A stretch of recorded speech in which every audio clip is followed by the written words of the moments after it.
बिस्मिल्लाहिर्रहमानिर्रहीम। Dear students, अस्सलाम वालेकुम। हम पढ़ रहे हैं C++ लैंग्वेज। डियर स्टूडेंट्स, आज का लेक्चर बहुत ही अहम लेक्चर है। आज के लेक्चर में हम ये पढ़ेंगे कि एक वेरिएबल प्रोग्राम के अंदर कब इस्तेमाल होता है। वेरिएबल क्या होता है? Variable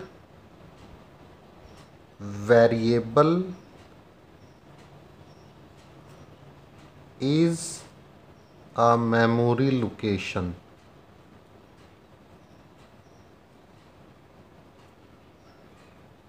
that is used to store some value।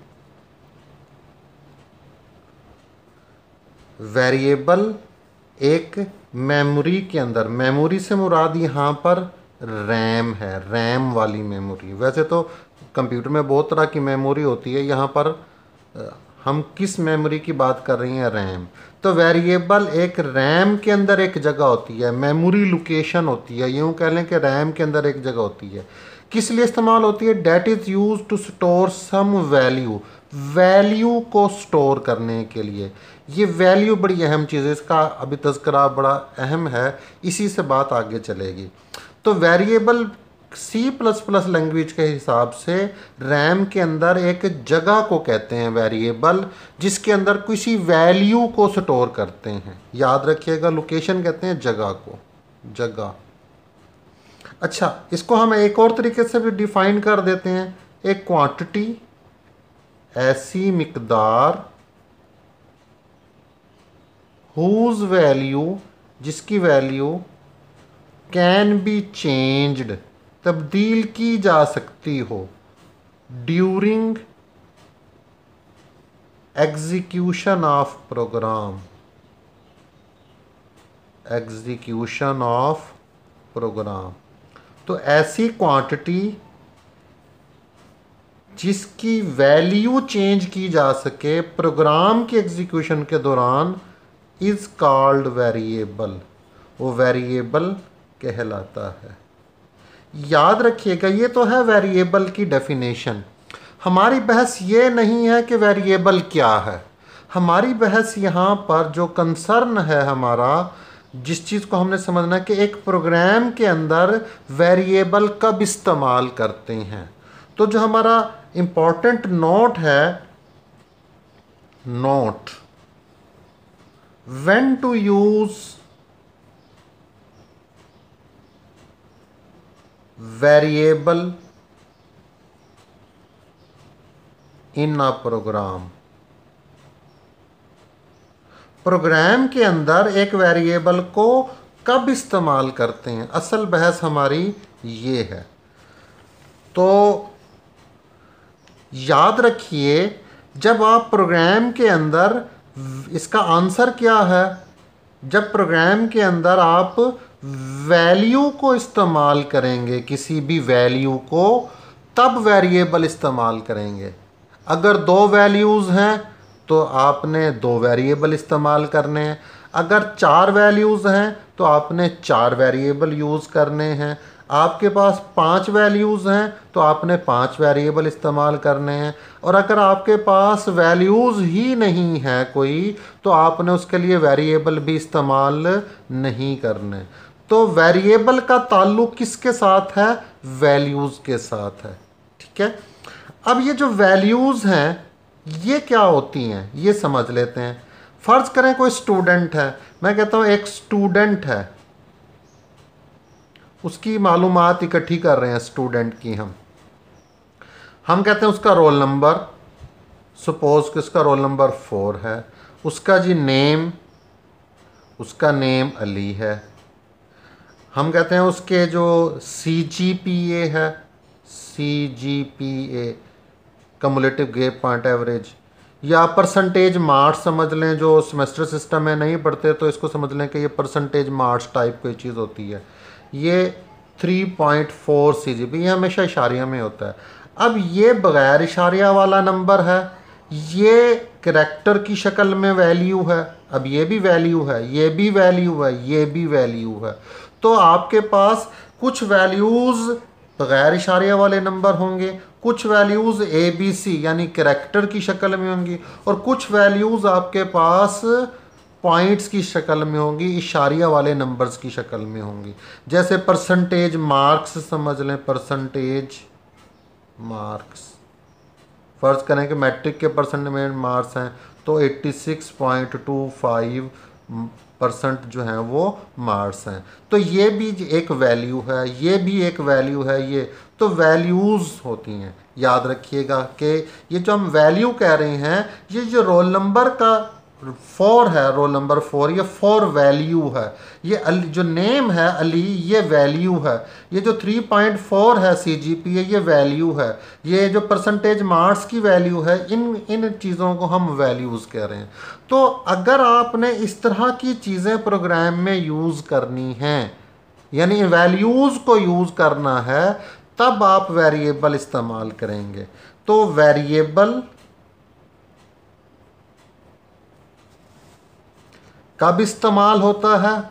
सबसे अहम बात, जब वैल्यूज़ इस्तेमाल होती हैं। अगर 4 वैल्यूज़ हैं तो 4 वेरिएबल लेंगे, 5 वैल्यूज़ हैं तो 5 वेरिएबल लेंगे, 3 वैल्यूज़ हैं तो 3 वेरिएबल। अब वैल्यूज़ हमारे पास 3 तरह की हैं। वैल्यूज़ हमारे पास करैक्टर्स की शक्ल में हैं, करैक्टर्स हैं, जैसा कि अली मैंने लिखा। वैल्यूज़ हमारे पास इंटीजर की शक्ल में होती हैं। वैल्यूज़ हमारे पास यानी इंटीजर नंबर की शक्ल में, और वैल्यूज़ हमारे पास रियल नंबर्स होते हैं, रियल नंबर। करैक्टर्स क्या हैं? जैसे मैंने अभी कहा, अली A करैक्टर है, L करैक्टर है, I करैक्टर्स है, तो ये करैक्टर्स की शक्ल में वैल्यू हो सकती है। इंटीजर की शक्ल में जैसे 25 है, माइनस का 16 है, यानी बग़ैर इशारिया वाले नंबर को इंटीजर नंबर कहते हैं, ये भी वैल्यूज़ हैं। रियल नंबर इशारिया वाले नंबर्स को फ्लोटिंग पॉइंट नंबर भी कहते हैं, रियल नंबर्स को, ये भी क्या हैं? वैल्यूज़ हैं। जैसे कि 16.37 या 24.75 माइनस का, चाहे ये पॉजिटिव हो चाहे ये नेगेटिव हो। तो वैल्यूज़ हमारे पास करैक्टर्स की शक्ल में हो सकती हैं, यानी ABC अल्फ़ाबेट्स या कोई भी करैक्टर्स हों। वैल्यूज़ हमारे पास इंटीजर की शक्ल में भी हो सकती हैं, और वैल्यूज़ हमारे पास रियल नंबर की शक्ल में भी। अगर आपके पास वैल्यूज़ करैक्टर की शक्ल में हो तो एक डाटा टाइप यूज़ होगी कैर, करैक्टर। और अगर आपके पास वैल्यूज़ इंटीजर की शक्ल में हो तो आपके पास इंट और लॉन्ग के अल्फाज इस्तेमाल करेंगे। आगे हम इनको पढ़ेंगे ये क्या हैं। याद रखिएगा, अगर वैल्यूज़ आपके पास इंटीजर शक्ल में है तो इंट और लॉन्ग के अल्फाज, और अगर आपके पास वैल्यूज़ इशारिया वाले नंबर की शक्ल में हैं तो आप फ्लोट, डबल और लॉन्ग डबल के अल्फाज इस्तेमाल करेंगे। डियर स्टूडेंट्स, अब हम एक प्रोग्राम बनाते हैं 2 नंबर्स को जमा करने का। लेट्स से हमारे पास एक नंबर है 20 और दूसरा नंबर है 50। अब सबसे पहले हमने ये सोचना है कि इन 2 नंबर्स को जमा करने के लिए आपको कितने वेरिएबल की ज़रूरत पड़ेगी। आज का जो हमारा टॉपिक है वो यही है कि एक प्रोग्राम के अंदर हमने कब वेरिएबल यूज़ करने हैं, किस टाइप के यूज़ करने हैं और कितनी तादाद या मिकदार में यूज़ करने हैं। तो अभी हमने एक असूल पढ़ा था कि क्या हर नंबर के लिए या हर वैल्यू के लिए एक वेरिएबल इस्तेमाल होता है। यहाँ 2 नंबर हैं तो 2 वेरिएबल यूज़ करेंगे। एक वेरिएबल इस नंबर के लिए, एक वेरिएबल इस नंबर के लिए। ये ए और बी क्या हैं? ये वेरिएबल के नाम रखने। वेरिएबल के नाम आप सिंपली पहले शुरू में ऐसे ही रखें, ABCD LMN XYZ, ये इस तरह के नाम वेरिएबल्स के आप अपनी मर्ज़ी से रखेंगे शुरू में। तो जब हम इन 2 नंबर्स को ऐड करेंगे तो हमारे पास एक तीसरा नंबर भी जनरेट होगा, 70। 20 जमा 50 कितना होगा? 70, 70। तो ये भी तो नंबर है, और हमने असूल क्या बनाया? हर नंबर के लिए क्या चाहिए, हर वैल्यू के लिए क्या चाहिए? वेरिएबल। तो एक वेरिएबल इस नंबर के लिए। तो याद रखें कि हमारे पास ये 3 वैल्यूज़ हो गई, तो 3 वेरिएबल हमने यूज़ करने हैं। अब अगली बात, यानी यहाँ से हमें ये समझ आएगा कि इस एग्जांपल से कि हमने वेरिएबल कितने इस्तेमाल करने हैं। तो हर नंबर के लिए 3 नंबर है तो 3 वेरिएबल यूज़ करने हैं। अब ये जो वैल्यूज़ हैं ये किस टाइप की हैं? ये इंटीजर नंबर हैं। इंटीजर नंबर क्यों है? क्योंकि इसमें इशारिया नहीं है, डेसिमल पॉइंट नहीं है। तो इंटीजर नंबर के लिए कौन सा लफ्ज़ इस्तेमाल होता है? इंट का लफ्ज़ इस्तेमाल होता है। तो हम लिखेंगे इंट, स्पेस देकर आगे लिखेंगे ए कॉमा बी कॉमा सी, आखिर में सेमी कॉलन। तो इस तरह की लाइन हम लिखेंगे प्रोग्राम में कि A B C 3 variable use करेंगे जो कि किस टाइप के होंगे? इंट टाइप के। इंट से मुराद इंटीजर। इसकी टाइप इंट क्यों रख रहे हैं यहाँ पर? क्योंकि ये जो नंबर हैं ये इंटीजर हैं। अगर ये नंबर इशारिया वाले होते तो यहाँ पर हम लिख देते फ्लोट, क्योंकि अभी हमने लास्ट टाइम यही पढ़ा है कि इंट के लिए हम क्या इस्तेमाल करते हैं? इंटीजर के लिए इंट और लॉन्ग के अल्फाज, और फ्लोट के लिए हम क्या इस्तेमाल करते हैं? जैसे हमने अभी यहाँ पर पढ़ा था कि हर नंबर के हर वैल्यू के लिए एक वेरिएबल।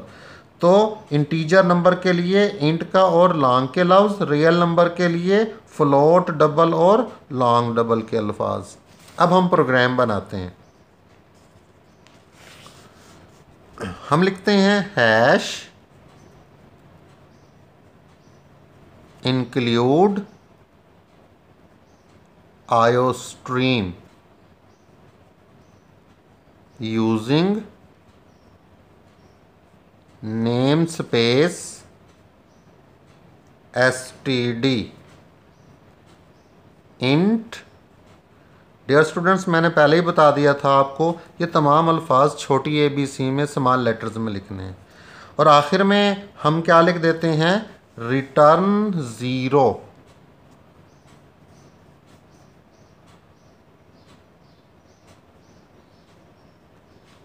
रिटर्न 0। तो पहली 4 लाइनें ये और ये तो आपने हर प्रोग्राम में, आखिरी 2 लाइनें ये भी आपने हर प्रोग्राम में लिखनी है।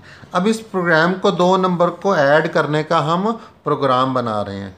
तो सबसे पहला स्टेप क्या है? सबसे पहला स्टेप ये है कि आपने जो प्रोग्राम के अंदर वेरिएबल यूज़ करने हैं, कितने करने हैं और किस टाइप के, पहले वो लिखें। इसे कहते हैं वेरिएबल लिखना या वेरिएबल को डिक्लेयर करना। तो हमने अभी पढ़ा था कि हमने 3 वेरिएबल इस्तेमाल करने हैं। इंट ए बी सी ये वेरिएबल के नेम हैं, और इंट जो है ये इनकी डाटा टाइप या टाइप है। दूसरे नंबर पे आपने क्या करना है? जिन वेरिएबल की वैल्यू सवाल में दी गई है वो लिखें। अब हमने गौर से देखें, ए वेरिएबल की वैल्यू भी आपको दी गई होगी, बी वेरिएबल की वैल्यू भी आपको दी गई होगी, सी की वैल्यू नहीं दी गई, ये तो जवाब है। इसकी वैल्यू तो हमने मालूम करनी थी, तो ए की वैल्यू भी सवाल में दी गई थी, बी भी। तो यहाँ पर हमने क्या करना है? जिन वेरिएबल की वैल्यू दी गई है वो लिखें। ए की value a is equal to 20, b की value b is equal to 50। तो पहला स्टेप क्या था? स्टेप याद रखने हैं कि वेरिएबल्स डिक्लेयर करने हैं। दूसरे स्टेप में जिन वेरिएबल्स की वैल्यू सवाल में दी गई थी वो आपने पुट करनी है। तीसरा स्टेप में फार्मूला लिखना है जो आपको कहा जाएगा। हमें क्या कहा जा रहा है कि ए और बी की वैल्यू को जमा करें। जब ये जमा होगी, ऐड होगी, तो इसका आंसर किसके पास आ जाएगा? सी के पास आ जाएगा। अब हमने किसकी वैल्यू मालूम की है? सी की वैल्यू मालूम की है। अब इसकी वैल्यू को हमने प्रिंट भी करवाना है, और प्रिंट करवाने के लिए कौन सी कमांड इस्तेमाल होती है? सी आउट, और आगे लिख देंगे सी। इससे क्या होगी? इस लाइन से वैल्यू कैलकुलेट होगी, स्क्रीन पर प्रिंट नहीं होगी। यानी सी की वैल्यू कैलकुलेट तो हो जाएगी, प्रिंट नहीं। अब इस सी की वैल्यू मालूम की है, तो सी आउट सी लिखने से क्या होगा? सी आउट की कमांड जो है वो सी आउट की कमांड इस सी की वैल्यू स्क्रीन पर प्रिंट करा देगी 70। तो ये 70 इस प्रोग्राम की क्या होगी? आउटपुट होगी, ये रिजल्ट होगा। तो मैं दोहरा देता हूँ, पहला स्टेप क्या है पहला स्टेप है वेरिएबल को डिक्लेयर करें, यानी वेरिएबल के नाम लिखें और इनकी टाइप। दूसरा स्टेप क्या है, जिन वेरिएबल की वैल्यू क्वेश्चन में दी गई है वो लिखें। तीसरा स्टेप क्या है, फार्मूला लिखें। और चौथा स्टेप क्या है, जिस वेरिएबल की वैल्यू मालूम की है आपने वो उसकी वैल्यू को सी आउट की कमांड से प्रिंट करा दें। अब आपके अज़िम्मा डियर स्टूडेंट्स एक असाइनमेंट है, आपने क्या करना है,